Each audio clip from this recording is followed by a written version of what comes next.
سورۃ العادیات میں محمد اسد کہتے ہیں کہ عام طور پہ لوگ سمجھتے ہیں کہ پہلی 5 آیات میں جنگی گھوڑوں کی تعریف کی گئی ہے، جیسے جہاد میں استعمال ہونے والے گھوڑے، لیکن یہ بات درست نہیں، کیونکہ سورت کا دوسرا حصہ انسان کی مذمت کر رہا ہے، ناشکری اور مال کی محبت۔ اگر پہلا حصہ اچھا ہوتا تو پورا مطلب ٹھیک نہیں بیٹھتا۔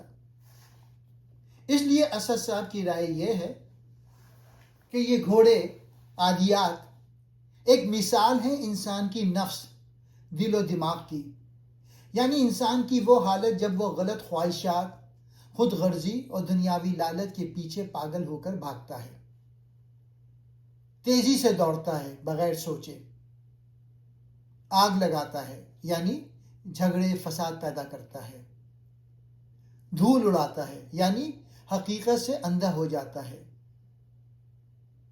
اندھا دھند حملہ کرتا ہے یعنی اچھا برا سب ایک جیسا، دوست دشمن کا فرق نہیں کرتا۔ یہ انسان کی بے لگام نفس کی تصویر ہے جو اللہ کو بھول کر دنیا کی طرف بھاگتی ہے۔ پھر سورت کہتی ہے کہ انسان اپنے رب کے ساتھ بہت ناشکرا ہے۔ وہ خود اپنے اعمال سے یہ بات ثابت کرتا ہے کہ وہ مال اور دولت کا دیوانہ ہے۔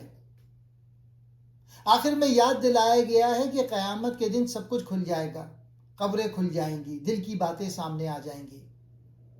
اللہ تو سب کچھ جانتا ہی ہے۔ انسان کو شرم آنی چاہیے کہ وہ کس طرح اپنے رب کی ناشکری کرتا ہے۔ یہ سورت ہمیں جھنجھوڑ کر کہتی ہے، دنیا کی دوڑ دھوپ میں مت پاگل ہو جاؤ، مال کی محبت نے تمہیں اللہ سے غافل نہ کر دے۔ اپنے اعمال پہ غور کرو، کیونکہ قیامت میں سب کھل جائے گا۔ اللہ تمہارے دل کی ہر بات جانتا ہے۔ یہ سورت انسان کو اپنی غلطیوں سے آگاہ کرتی ہے اور اللہ کی طرف رجوع کرنے کی دعوت دیتی ہے۔